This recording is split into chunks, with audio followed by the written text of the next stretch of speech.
Thank you for tuning in to Hacks and Hobbies with your host, Junaid. In Season 2 of Hacks and Hobbies, we're visited by our amazing guests coming from all walks of life who want to learn their story, their struggles, and their journey on how they got to where they are today. So stick around.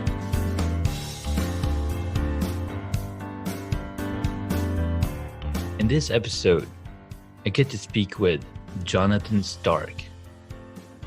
Jonathan Stark wrote an amazing book about hourly billing is nuts. And he's got an amazing mailing list called Ditching Hourly and a podcast on Ditching Hourly as well. And I absolutely love what he's talking about. I felt that same pain living in a world where you're masked as an hourly employee rather than using your mind to do the job that you're brought in to do. You're counted as, using your hands. And that's ever since it has stuck with me. So Jonathan, thanks so much for taking the time and coming out to the podcast. Hey, my pleasure. I appreciate the opportunity to spread the message. Yes, absolutely. So one thing that I am extremely passionate about and we talk about on the podcast is we look for the journeys and the stories and how my guests and how I am getting to the point where I want to go, like what's the journey? So how did you come to this realization that, this hourly rate or, this whole thing is just a charade or, how did you come to that point and what's your story? Sure. Yeah. Sort of a group hallucination. Yeah. Well, there were a number of factors that contributed to it. And then there was one particular event that really was an epiphany for me, really turned on the light bulb. And what happened was I was working internally as a software developer at a big corporation. Mm-hmm. I became dissatisfied there and went to work at a solo firm, like a dev shop. Yeah. And I was just a junior developer, worked my way up over the course of years and ended up being the VP of this small firm, which meant that I was in charge of, I did less billable work. I did still billable work, but less billable work. Mm-hmm. We all billed by the hour. We all billed out at the same rate. And when I sort of moved into management, it was my responsibility to estimate new projects, create hourly estimates.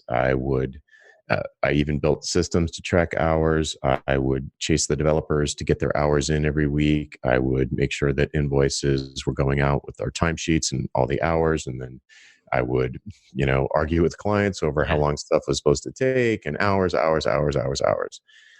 And that was sort of the context. I was aware of that, but never once did I question the concept of billing by the hour as a software developer or a dev shop or anything. It's just the way everybody does it. Mm-hmm. Never occurred to me that you would not do it. It was just the big question, if you were going to go solo, really was like, well, what should my rate be? Mm-hmm. So with that as the context, I became less and less satisfied with the experience of hours. So I loved everybody I worked with. It was a great company, but I was not enjoying the fact that all I really did was think about hours. Yeah. And then at a certain point, it occurred to me that our best developer, we were probably losing money on because he got paid the most amount of money. Mm-hmm. And he worked so quickly and so efficiently and so sort of cleanly or well, like the work that he was putting out didn't need to be debugged or fixed later. He just build stuff right really fast the first time. Yeah. So he was making us little or no money when it comes right down to it. Yeah. And we had a junior developer who was really almost more of an intern that had a really nice personality, really great guy, kept his clients super happy, but he took forever to do stuff. It was always broken. Then he would come and fix it, but he kept everybody happy. Mm-hmm. And he got paid like half of what our best developer did. Yeah. But, but he was making way more money on these.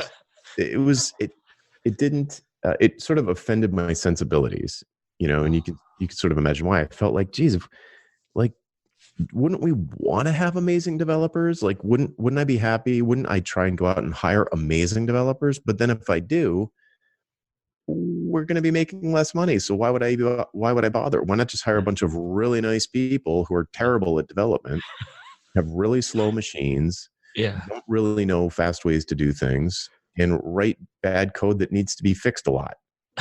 You don't want to do that. Yeah. It just didn't make sense. And so here's the crazy thing about it for me was it took me probably a solid 2 weeks to even of like thinking about this all the time. Like, how is this possible? This can't be possible. For 2 weeks, it never occurred to me that the problem was hourly billing. But as Hmm. soon as I thought that, because I kept thinking, man, if we could bill out if we could just bill out our best developer like for a fixed price and just get like, whatever, $50,000 for this project, Hmm. then all of a sudden everything falls into place. Yeah. So I'm the one doing the estimates. If instead of doing an estimate, you said, well, this project's going to be $50,000, immediately I would want it to give it to our best developer instead Hmm. of this intern, because poof, he could blast through this thing in 2 days versus 2 months. Hmm. All of a sudden we get $10,000 a day for this person's contribution. Now all of a sudden I was like, oh, well, it's like I feel like when I lay it out like that, it's obvious that that's what you should do. Yeah. And the tricky thing for people is, well, but I'm afraid I'll get killed. I'm afraid I'll set the price too low, and Yeah. it won't take 2 days. It'll take 2 years, Hmm. and I'll basically be a indentured servant to this client until the end of time. Yeah. That's wow. That's really crazy. Yeah. And it's true. I mean, I'm not a developer, but I do design work. Hmm. And yeah, it makes sense. Like, because half the time I'm done with my work and now I'm either doing other things, but then again, right, as a consulting firm, like, well, you're not doing anything. Why are we paying you? But I'm done with my work. So that's really interesting. Wow. Yeah. Yeah. It creates a whole new set of problems, Mm-hmm. but the beauty of it is there's many positive aspects to it. Oh, yeah. But my favorite, and the thing that really drove me, was that it makes it a lot easier to make really happy clients. You Yeah. can really partner with the clients. You can really deliver customer satisfaction, because now it's everybody's financial interests are aligned in the same way. So like if I finish faster, say it's a software project or a design project, maybe you're going to do like a rebrand, or you're going to redesign a logo, or whatever it is. You're going to Yeah. redo a website, Yeah. whatever the thing is. There's no case where the client wants it to take longer. I've never Exactly. come across a case where the client was like, I wish you could take longer on this. Even if it was the same price, even if they were paying $10,000 for a rebrand, whatever, a logo redesign. Let's say they're going to give you $10,000 for a logo redesign, and you're like, well, I can give that to you in 1 day, or I can give it to you in 2 years. Which Yeah. would you rather have? Like Even if it everybody. was the same price, they're going to pick 1 day. Yeah, they can pick one day. They're like, as soon as possible, right? Yeah, as soon ASAP. as possible. They want it yesterday. If you could, Yes. I built a magic wand that pumps out beautiful, effective logos. Mhm. They're exactly what you need. It took me 30 years to build this magic wand, but Mhm. now I can just pop a logo out, Yeah. boom, just like that. That's going to blow your minds. Yeah.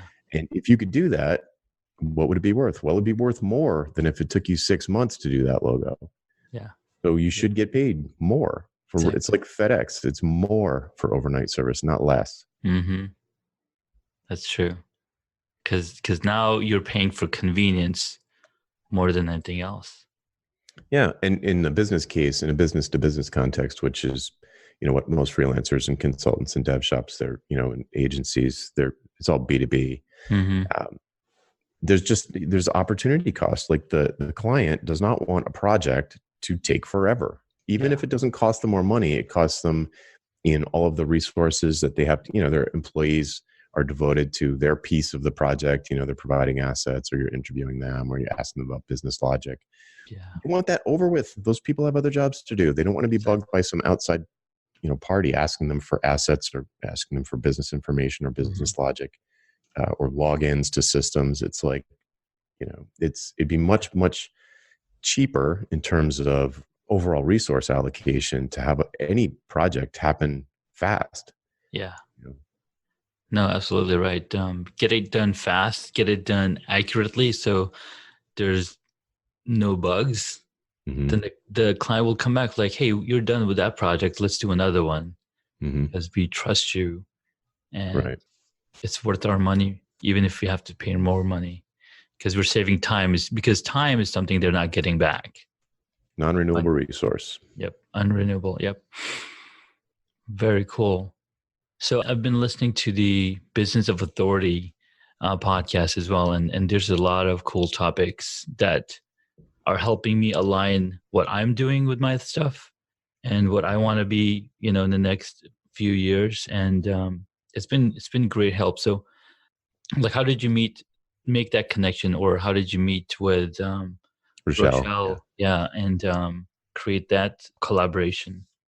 Yeah, that's a good question. So there's a sort of little serendipity involved, but I think it's the kind of thing where opportunity comes knocking when you sort of increase your luck surface area by doing certain things and increase the odds of serendipity. So that the podcast you're talking about, The Business of Authority, I co-host with Rochelle Moulton, and she's a branding expert. She helps sort of people like authorities, like people who have written books and professors, doctors, that sort of thing, sort of build a personal brand, create a business around it, and kind of fund their mission to increase their impact. And she's been doing it for a long time. She's very experienced in the space. She has like hundreds of thousands of Twitter followers. Yeah. And I don't remember exactly how I came across her. Someone probably shared a link to one of her articles with me, because she's very much of the same mind. She grew up in a big consulting firm, and she gets consulting. She understands all that. She understands the importance of positioning and branding and all of those things they're things I talk about, because you have to do those things to value price well, to deliver more value and be able to increase your prices. You need to be good at those things, because you need to be differentiated from the crab bucket of freelancers out there. So somehow she's an active blogger, and she's got tons of blog posts that I just totally agree with. But it's funny because she's like a branding person. I was at the time a software developer. It seems like two very different things. But she had sort of stumbled across all the same ideas, but from a different angle, so that it made them fresh to me. And I just really liked her writing. So I started tweeting her stuff out on a regular basis. I would follow her blog and tweet her stuff out. And so she that caught her notice. She pays attention to like retweets and that sort of thing, mentions. And she started to kind of research me a little bit. And she was like, who is this dude? And so now, credit to her, she was like, we should just jump on a phone call and like get to know each other a little bit. Yeah. And at that time, I was already planning to create a podcast, and I already knew what I wanted to call it. I can't remember, honestly. I think I already had the name, or at least an idea for the name. And I definitely had an idea for what the show was going to be about. Yeah. And I said, okay, I definitely know I want to start a new podcast that's about this specific thing. So basically going from consultant to authority. So taking that next leap up. So I see, this is a long answer to your question, but I see these sort of stages of soloist, where you sort of start out as a freelancer and you do freelancer type things. You get certain accomplishments that freelancers do. And then some people will move into sort of graduate to a level of consulting, where they act more like a consultant. It's not exactly the same thing. It's not the same thing almost at all. There are lots of changes that you make because you're operating in an advisory way instead of a sort of labor sort of way. And the next level up from that, the kind of advanced, the kind of black belt level, is authority. And there you get people like Seth Godin, Dan Pink, and people like that who become authority / author. That's where the word, the same word, where they're primarily an author, teacher, sort of missionary around a big idea or a mission or something like that. And then they're building a business around that. And you can think of a million of those, but it's like, how do you get there? So the whole podcast was around exploring the activities that would help you transition from being a consultant into being an authority, and then creating a business around it. Yeah. So all of that was, I was going to do that. Like I was already planning on doing that. Yeah. And then we had this phone call, and I was like, oh man, I was nervous too. It was like asking someone to go on a date. I was like, we got off the phone. We totally hit it off on the phone call. Yeah. Just really jamming. And then we got off the phone call, and I was like, I wonder if she want to co-host this with me, because I Mhm. have a solo podcast called Ditching Hourly, and it's actually Yeah. hard to do a solo Oh my podcast. God, it's so hard. Yeah, it's hard. So I was like, this would be really fun to have a co-host to make the whole thing way easier. Hmm. And I already know I love the way she thinks. Her whole thing is great. So I asked her, and she jumped at it. She said, "Yeah, absolutely, let's do it." And she'd never done a podcast before. She was really Nice. interested in learning how that worked. She's fairly technical, but not super technical. Hmm. So there were it's a lot of moving parts to a podcast. Oh It's not yeah, all how to do it. absolutely, absolutely. Yeah, so that's how that came together. That's really cool, man. It's those. So I don't know what to say, but because I've had similar experiences when I'm talking to someone, I'm like, hey, what if we did a podcast about this topic? And other people I'm talking to, like we're thinking of creating two different podcasts, and it's like you're just on the same frequency when you're talking to these people. When you meet somebody who's talking about the same thing that you're talking about, but from a different angle, it's like, wow, I found my twin, Yeah. almost, kind of, right? So. Right. Yeah, it's great. And it's wild because I over the years I kind of keep coming across them. There's not tons, Mm-hmm. but I do slowly come across people who have come up from a different it's almost, if you picture like a mountain, Mm-hmm. and all these people are sort of encircling the base of the Yeah. mountain, and they can't see each other. They're too far away, but they're all climbing up to the same peak. And Yes. as we get closer to sort of the top of the mountain, you start to see these other people, and they have Yeah. a completely different experience of the journey, but they're all going to the same place. Mm-hmm.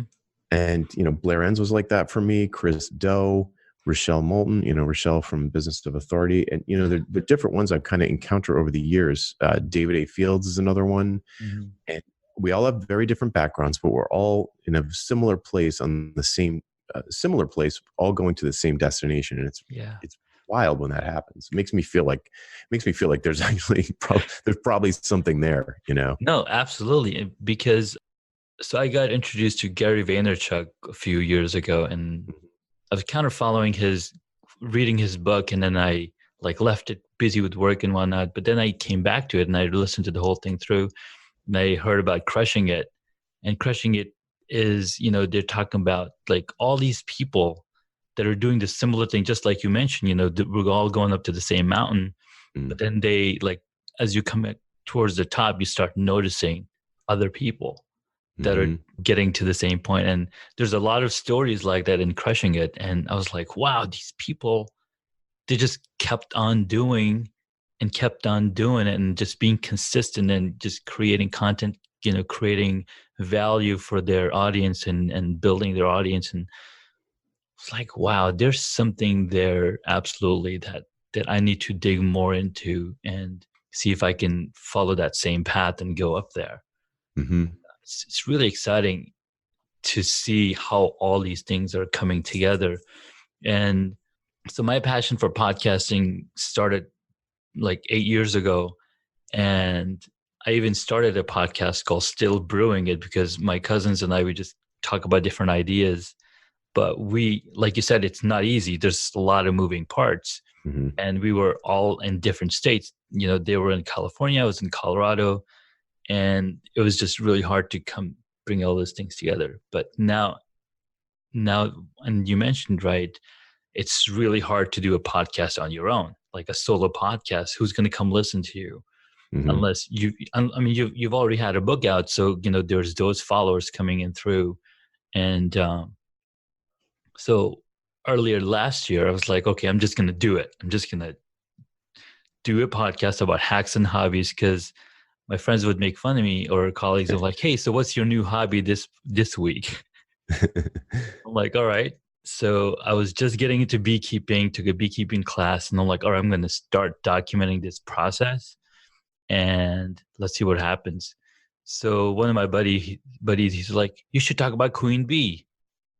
I'm like, sure, queen bee, right? Queen bees, she lays eggs, and I'm like, no, Beyonce. I'm like, how's Beyonce queen bee? So that's my first episode on the podcast, talking about Beyonce, where I have very limited knowledge of her.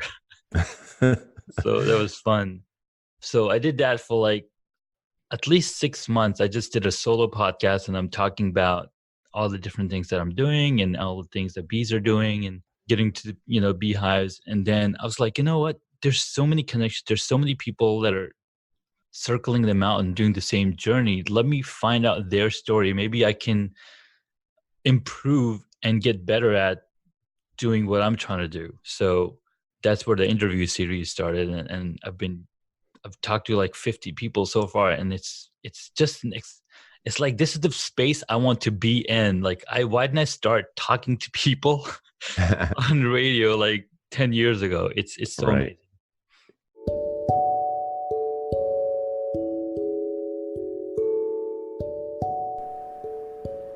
If you haven't heard about Anchor, it's the easiest way to make a podcast.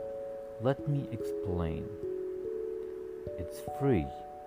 There's creation tools that allow you to record and edit your podcast right from your phone or your computer.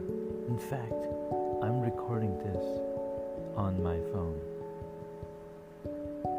You can make money from your podcast with no minimum listenership. So go ahead, download the free Anchor app or go to anchor.fm to get started. Yeah, you can like sense it. Mm-hmm. So tell me, what are some of the things that you like as a podcaster? How long you've been podcasting, and what are some of the things that you do to like bring in more audience? Because that's something that every new podcaster is like, how do I get more listeners? Right. How do I get more downloads? Right. That's I don't know how long I've been podcasting for. I counted sort of recently, and I've been on or published like 500 or 600 episodes. Wow. I started when I was still in tech doing a podcast called Niche with a co-host. Mm-hmm. And that's still, I think those episodes are still live at niche, nitch.cc. Nice. And I think those go back, that's at least 5 years, to 2013, maybe something like that. Mm-hmm. And that was really just like a friend of mine and I geeking out about technology on a weekly basis. Oh man. It's my favorite thing to do. Yeah, it was super fun.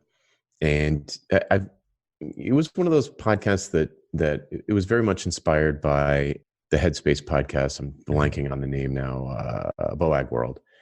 And those guys just kind of hang out, and it felt like you're having coffee with friends and just sort of listen to it while I was sitting in the coffee shop working with not by myself, but with a room full of strangers. Yeah. And it felt felt kind of social or something. Mm-hmm. And it was just that style of podcast. And then from there, we sort of rebranded it as Future Tech, and we started doing Terrifying Robot Dog, which is basically the same thing, but we focused on more like, the way that technology is changing the way we interact with the world. So things like VR and blockchain and, stuff that's a little bit more current, instead of just like, oh, how did Rails blow up in your face today? Sure. That kind of thing. So, and we still do that. We've, done a couple hundred episodes of that. Nice. Ditching Hourly, I think I have about 70 episodes. Mm-hmm. Business of Authority, we just recorded the 71st episode. Nice. So, and I've guested on 100 podcasts at least. Yeah. So, but your question was, what about building audience? And here's the thing, like, there are all sorts of like tips and tricks and tactics that I've heard about over the years that supposedly will not magically, but supposedly if you put them all together, will increase the number of listeners to the show. Like, make sure you say subscribe, or make sure at the end you ask people to rate it on iTunes, all that stuff. Yeah. And I'm definitely not going to say that stuff doesn't work. But it's not going to help you as much as focusing on delivering amazing content in the show itself. Yeah. And making it really easy to share. But like, by definition, podcasts are pretty easy to share. So my mailing list and my, I have like a daily mailing list for, about pricing for independent professionals and podcasts. I really don't think about growth hacks at all, ever. Yeah. And whenever I in the past, I've done it from time to time, didn't do anything, Yeah. It's like, it always boils down to the same thing: make a better show. Make a just better show. make a Exactly. better show. Yeah. And people will like automatically, like if you make an amazing show, or let's put it like this. If you listen to an amazing episode, what are you going to do with it? Tell somebody else. You're going to tell somebody else. So Yeah. just make an amazing show and people are going to share it. You know, I don't, the stuff that I do is so niche. I mean, like pricing, everybody's pricing everything, but I you know, like all day long you're dealing with prices. Yeah. But I'm most, you know, I'm not focused on anything like pricing a lamp or a can of soda. I'm not like that kind of a pricing consultant. Right. I'm like for service providers, especially independent service providers who currently bill by the hour. How can we ditch hourly? How can we disconnect our time from money to actually leverage our expertise into profit and growth? And, you know, it's very, you know, I'm never going to end up on like the Tonight Show or Joe Rogan. You know, it's like, it's just not mass market enough. No one, you know, there's not like a massive appeal. So I'm never going to have a big audience. Yeah. But I can have a huge audience. I'm not going to have like 1 million subscribers. That's ridiculous. But I could certainly have 10,000 or even 100,000. I could see that. So I just concentrate on knowing who my audience, knowing who I, yes, Seth Godin would say, who I seek to serve. Like, okay, who do I seek to serve? Independent professionals who are billing by the hour and just like working so hard they can't get ahead. Yeah. Like, okay, those are my people. And how do I help them? I just concentrate every time trying to give them actionable, specific, tactical advice mixed in with big picture strategic advice to grow their business without hiring a bunch of junior employees and trying to like increase their hourly rate once a year by 10%. That's really good.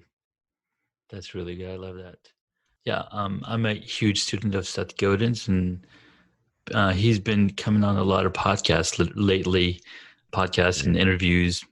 You know, just released a book. So yeah, and it's really interesting to see.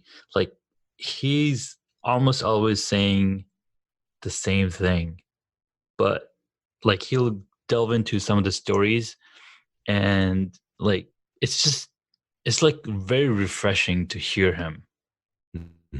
And recently I discovered my friend Fuad. He's on the DYFC, and he was telling me that actually he talked to Nate, or he got an email through Nathan Barry, who's saying, well, if you have 100 episodes recorded, Seth Godin might agree to come on the podcast. So I was like, okay, maybe I get to talk to him one day.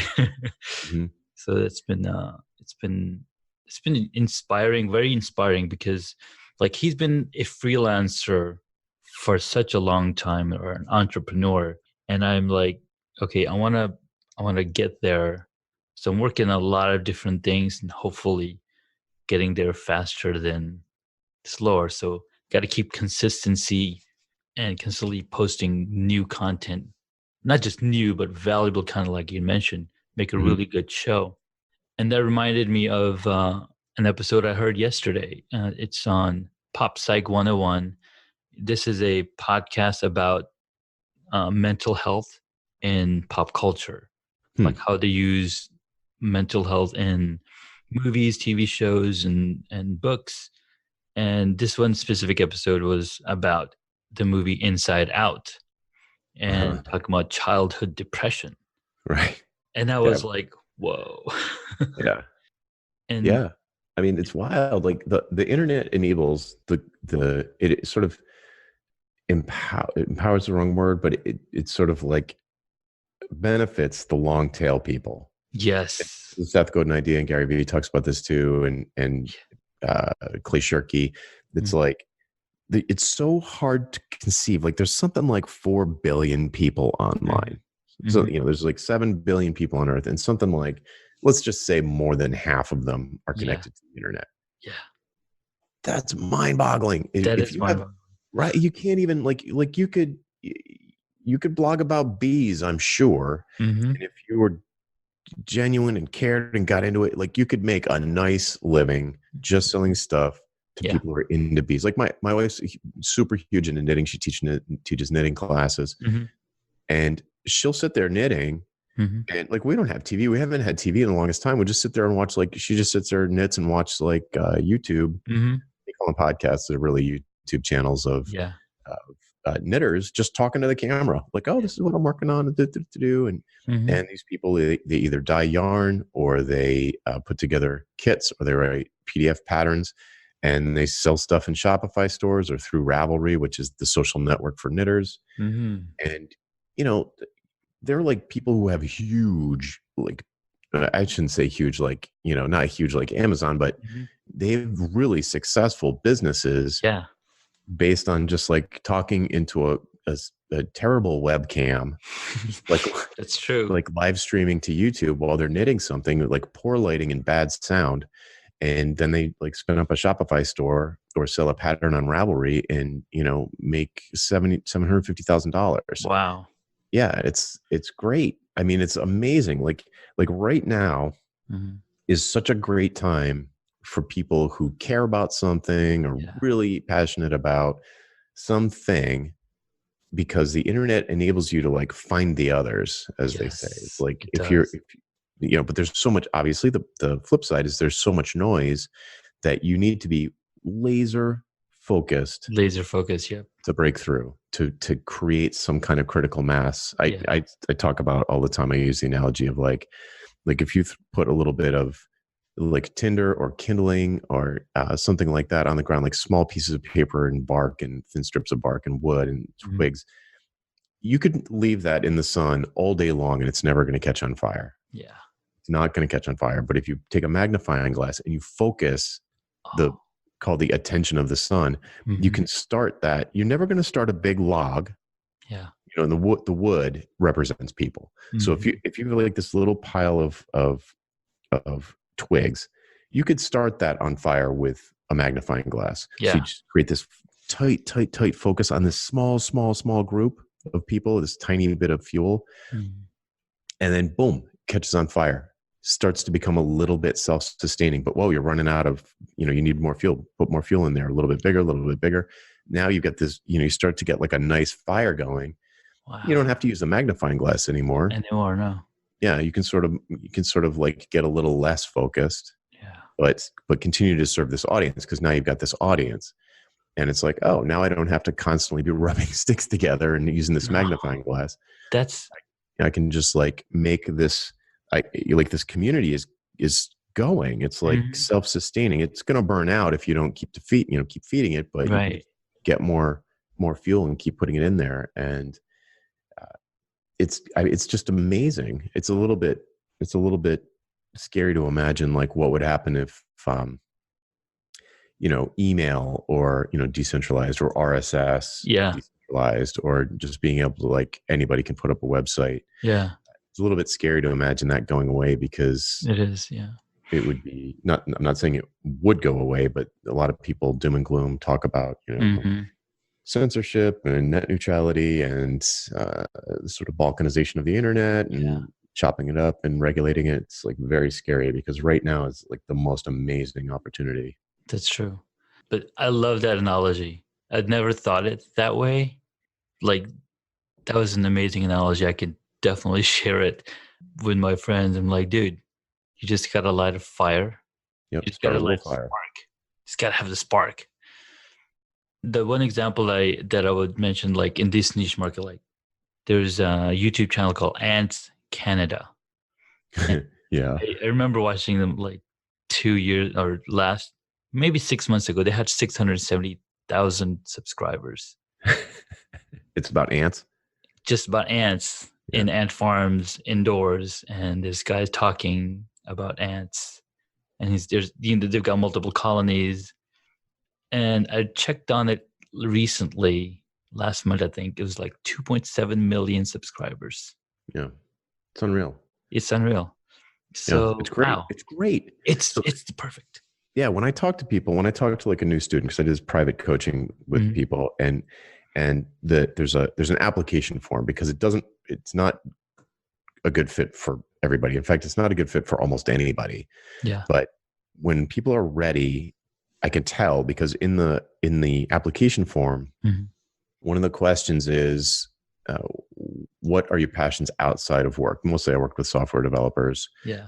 So if they say, oh, I just love coding, I'm like, this person's probably not ready. Like I'll have a phone call with them and kind of drill into it. But if they just love coding, they're not ready for what I'm going to do with them, because they need, I mean, unless they're going to sell to other coders, that's a separate thing. But like usually what they're doing with me is like trying to sell to bigger clients, because bigger clients stand to benefit more from your expertise, and therefore you can set your prices higher and build more profits into your business.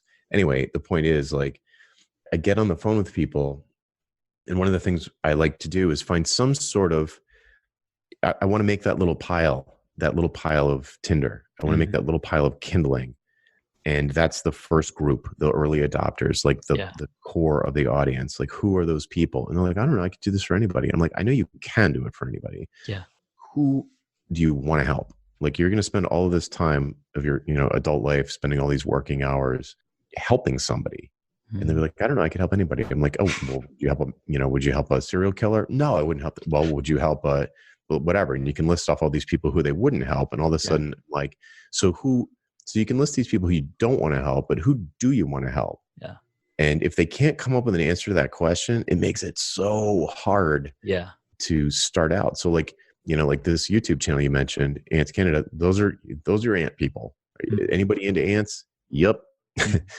And it makes it really easy to, like, the word passion is thrown around a lot, and it's got some bad connotations. But if you are, let's just say, really excited about something, like something that you're going to be researching anyway, like a hobby, let's say, wouldn't it be cool if you could do your hobby like full time or as much as you wanted? Exactly. Figure out a way to fund that. It's not like, I don't think of it like, let's go out and do sales and always be closing and get money from them and money from that person and get money from that guy. It's not like that at all. It's not like that.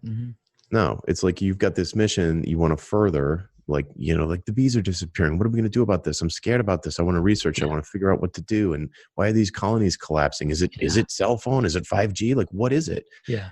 And like, let's just say you were super excited about studying that or finding out more about that. What if you could figure a way to fund that in a way that would attract more people to the cause, increase awareness of the issue, do all the things, and then kind of self-sustain. That's what's so great right now with, YouTube's it's not platform independent, so to speak, but it's pretty free. Yeah. And there's, I was listening to a TED Talk. I'm not going to be able to remember the guy's name, but he's kind of like the mushroom guy. And he genuinely, clearly believes that mushrooms are like the solution to a vast majority of human problems, big problems. Wow. Interesting. And he believes that they're sentient. Like, the guy is like so into it. But he's like I don't know if he's a doctor or not, but he's super scientific. And he makes credible arguments, and this guy's super into mushrooms. He's just really into mushrooms, and he sells like mushroom supplements, and maybe they do something, maybe they don't. But it gives people who love this guy, because he's a total character, it gives people who love this guy a way to fund him. And, like, I bought like mushroom pills off this guy. Just, I don't think they do anything. I don't know. Maybe they do. Yeah. But who cares? I want to give this guy $40. You know what I mean? So, when I hear somebody like, there's sort of a trend going around maybe a year or two ago, and maybe it's still going on. I just don't hear it anymore. But sort of like famous YouTubers who have to work at like a sandwich shop during the day. To like, come on. If you can't figure out how to take 10 million people, make a living off of that. Yeah. You're not focusing on the right things. Like, like my kids, there's like, I've got little kids, and they're really into like Minecraft videos and like that. And there are plenty of ways besides, advertising on YouTube that you could make a very comfortable living. Like just recording happy birthday messages for kids. Like, I would pay $500 for Dan TDM to say happy birthday to my daughter. Yeah. No question. Like, you're just not, if you've got a huge audience like that and you can't figure out how to monetize it so you can keep doing it, you're just not thinking very hard. Wow. No, that's so true. And And the more I look into it, the more people I find that are doing the same thing that they're passionate about, that they're excited about, and they've made it a living. I mean, you'll see there's a lot of coaches. There's Mm-hmm. a there's a huge amount of coaches that I've seen and I'm connecting to, and they're speakers, and it's like a whole new world has opened in front of me, and I'm like, wow, where was this all my life? Right? It's been pretty eye opening and exciting at the same time. And wow, cool, man. This was a really mind opening call. I loved it. Awesome. So at this point of the conversation, we'll just have a few questions. Mm-hmm. What is one hobby that you wish you got into? I never learned how to swim, Me which neither. I don't know if or no way. I don't know if you could call that a hobby, but it has definitely been annoying my entire life. That's definitely one. But I've spent most of my life pursuing my hobbies. Yeah. So I haven't had, I did music for a long, long time, Mhm. Dungeons and Dragons, martial arts. Nice. Yeah, I've actually spent a lot of time pursuing hobbies because my dad, credit to him, always said, do what you love and the money will follow. And Yeah. that's certainly been true for me. Nice. But yeah, learning how to swim would have been nice. Very cool. Next question. What is your favorite movie or TV show? And if none, how about a book? Oh, wow. People have asked me this question before, so I know my answer to the movie question is Caddyshack because I've thought about it a lot. If I had I was trapped on a desert island with one movie, it would be Caddyshack. Caddyshack. All right. It's kind of embarrassing because it's a silly movie, but it really stands the test of time and it makes me laugh every single time. Nice. I'll have to check it out. Maybe I've already seen it. I can't remember. Yeah, it's 70s era comedy. It makes no sense. It's totally senseless, but it just makes me laugh every time. But I mean, so many books, so many. It's hard to pick one. I'm a huge fan of the Harry Potter series. We read it. The kids love it. There's a million. I could go all day, but if I had to pick a movie, it'd be Caddyshack. Nice. Well, you've got a really good cast in it with Bill Murray, Chevy Chase, Cindy Morgan, and Rodney Dangerfield. I mean, you can't go wrong. Ted Knight. It's a riot. Yeah. Yeah. If I was going to say a TV show, if people haven't checked out The Expanse, if you're into sci-fi, The Expanse books and TV show are all fantastic. It is. It's been an experience in itself. I've been watching The Expanse as well, and it's been pretty exciting. Just like, oh, what's next? Mm-hmm. How'd they do that? Okay. What is your favorite superhero? Oh man, favorite superhero. When I was a kid, would have been Spider-Man. Okay. Mostly because Batman never did it for me. I'm like, that's just a dude. That's superpowers. That's just a guy with a bunch of money. Yeah. And Superman is just too over the top goody two shoes for me. So Spider-Man was just dark enough, and he could do. The idea of swinging around a city and I just love that. So I guess I'd have to say Spider-Man. Nice. See, I've gotten that answer different ways. Like some people like, oh, I like Batman because he's just a guy and anybody can be Batman with enough money. I'm like, okay, sure. So yeah, very good answer. Thanks. Okay, if you were a board game, what would it be? Oof, a board game. Risk. Nice. That's a risky game. You sure you don't take that? Yeah, I mean, I think about like a lot of freelancers and billing by the hour. Not to pull it back to that, but that's fine. The reason that people are most reluctant to give up the security blanket of hourly billing is that it increases the amount of risk they have to take on.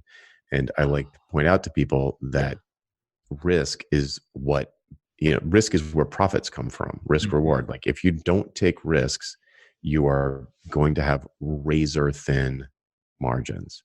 And that's the experience of most people after a few years of billing by the hour. They're like, why am I working harder? And it feels like I'm making less money. Yeah. So Risk is the one that popped to mind. Plus I played Risk a lot. It was a fun game. Yeah. Awesome. That was good. That was really good. Okay. So where can my audience find you? And yeah, best place to go would be valuepricingbootcamp.com. You mentioned it earlier. That is a short daily mailing list sequence that kind of talks about the core principles of value pricing and compares it to hourly billing if that's something that you do. And you can reply to those emails. They go straight to my inbox, and you can start a conversation with me in that way. Fantastic. Well, Jonathan, it's been really awesome talking with you, and this was a lot of fun. Appreciate it. Cool. Thanks for having me, Janae. Thanks so much. Thank you so much for taking the time to listen to this episode on Hacks and Hobbies. We absolutely appreciate your contribution. You can find additional notes on hacksandhobbies.com. Please share the podcast with your friends and tell them what you learned about our guest today.